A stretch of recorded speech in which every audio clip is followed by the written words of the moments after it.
నమస్తే. న్యూస్ సిరి. పిఠాపురం వర్మ గారి మీద పవన్ కళ్యాణ్ గారు ఇంకా నాగబాబు గారు అయితే కొన్ని వ్యాఖ్యలు చేయడం చూసాము. మొన్న ఏదైతే జనసేన పార్టీ ఆవిర్భావ రోజునైతే సో దీని మీద ఇప్పుడు మరి పవన్ కళ్యాణ్ గారు చంద్రబాబు నాయుడు గారు భేటీ అయినట్టు తెలుస్తుంది. సో మరి ఏం చర్చించే అవకాశం ఉందనే అంశాన్ని ఇప్పుడు మనకు తెలియజేయడానికి మనతో పాటు ఉన్నారు ప్రముఖ సీనియర్ జర్నలిస్ట్ డివిఎస్ గారు. నమస్కారం సార్. నమస్తే సార్. ఇప్పుడు చూస్తుంటే మొన్న ఏదైతే జనసేన పార్టీకి ఫార్మేషన్ డే ఏదైతే జరిగిందో ఆ రోజు పవన్ కళ్యాణ్ గారు నాగబాబు గారు కొన్ని వ్యాఖ్యలు చేశారు పిఠాపురం వర్మ గారి మీద. సో ఇప్పుడు దాని మీద పవన్ కళ్యాణ్ గారు చంద్రబాబు నాయుడు గారు భేటీ అయ్యారు, చర్చిస్తున్నట్టు ఒక వార్త అయితే బయటకు వచ్చింది. ఇది వాస్తవమైన ఒకవేళ చర్చిస్తే ఇలాంటి చర్చలు జరిగే అవకాశం ఉందంటారు సార్?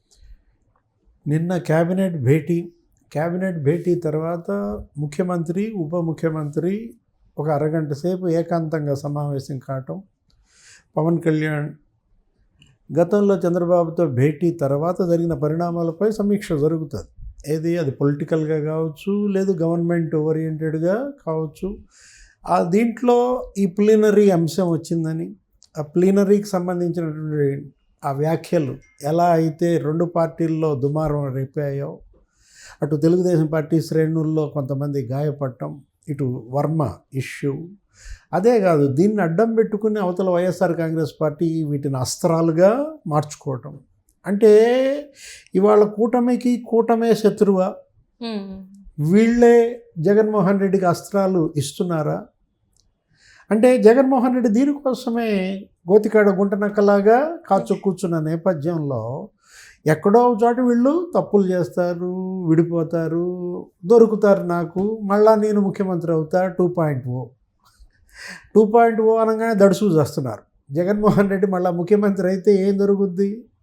మళ్ళా వేట. మొన్న చూశారు కదా, 5 ఏళ్ళు జగన్ సీఎంగా నరకం చూశారు. తెలుగుదేశం పార్టీయే కాదు, జనసేనే కాదు, బీజేపీ, కమ్యూనిస్టులు వాళ్ళే కాదు, నీకు ఉపాధ్యాయ సంఘాలు, జర్నలిస్టులు, అసలు ఎవరిని వదిలిపెట్టారు? ఏ వర్గం?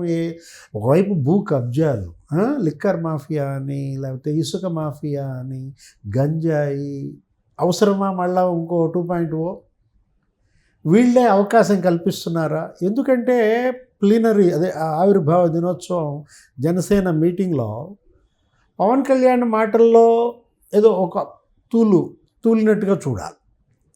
అతను చేసిన 1.5 గంట ప్రసంగంలో మొత్తం త్రిభాషా సూత్రం గురించి, నెక్స్ట్ అటు స్టాలిన్కి సమాధానం చెప్పాడు, లేకపోతే సనాతన ధర్మం గురించి చెప్పాడు, తన యొక్క స్టాండ్ మార్పిడి పైన రాసిన జర్నలిస్టులు ఎంజే అక్బర్ ఏం చేశాడు అంటూ అక్బర్ యొక్క దీని గురించి అన్నిటికీ సమాధానాలు చెబుతూ తెలుగుదేశం పార్టీని నేనే నిలబెట్టాను, 40 ఏళ్ల చరిత్ర గల తెలుగుదేశం అంటే అక్కడ కొంచెం మరి అది డైజెస్ట్ కానీ పరిస్థితి. ఎందుకంటే తెలుగుదేశం పార్టీ 40 ఏళ్ల చరిత్రలో ఎన్నో ఆటుపోట్లు.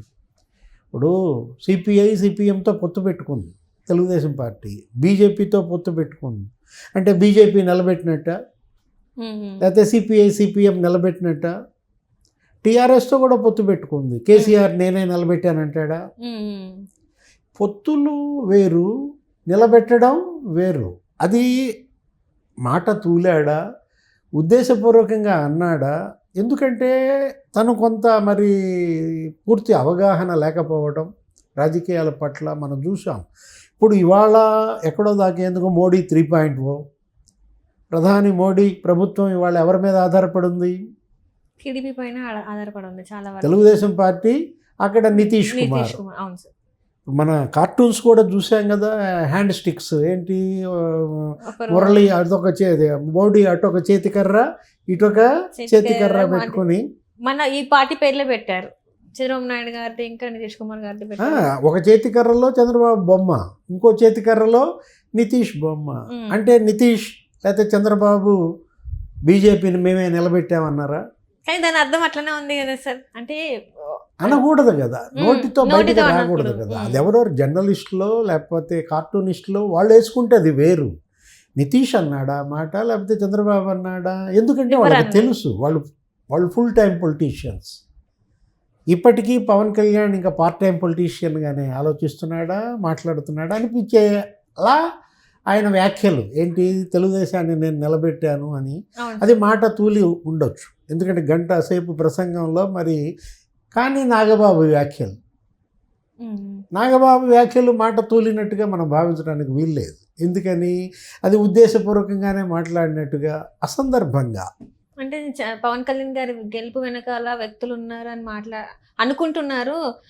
అలా కాదు, అట్లా అనుకుంటే వాళ్ళ కర్మే అని చెప్పేసి అనడం అనేది కొంచెం చాలా మంది ఆలోచిస్తున్నారు. అది ఎవరిని అన్నారు అన్నట్టు కూడా ఒక వెళ్తుంది. అంటే కర్మ అనగానే వర్మ గుర్తొచ్చాడు ఆ ప్రాసలాగా. అంటే ఇప్పుడు వర్మను తక్కువ చేస్తే అది జనసేనను తక్కువ చేసినట్లు అవుతుంది. తెలుగుదేశాన్ని తక్కువ చేయటం అది తీసి పక్కన పెట్టండి. అనవసరంగా ఇదేంటి గిల్లటం అన్నమాట. ఇప్పుడు దానివల్ల ఎవరికి లాభం? నిన్నగాక మొన్న అసెంబ్లీలో తర్వాత బయట పవన్ కళ్యాణ్ ఏ విధమైన మాటలు మాట్లాడారు. కొంతమంది కూటమిలో చిచ్చు పెట్టాలని చూస్తున్నారు, విడగొట్టాలని చూస్తున్నారు. ఇంకో 15 ఏళ్ళు మా కూటమి బెసికే ప్రసక్తే లేదు, చంద్రబాబే ఇంకో 10 ఏళ్ళు సీఎంగా ఉంటారు. అనేక సందర్భాల్లో పవన్ కళ్యాణ్ మాటలు చిన్న చిన్న పొరపొచ్చాలు ఉంటాయి, అలకలు ఉంటాయి. మేము ఒక కుటుంబం అన్నాడు, కూటమి ఒక కుటుంబం అన్నాడు.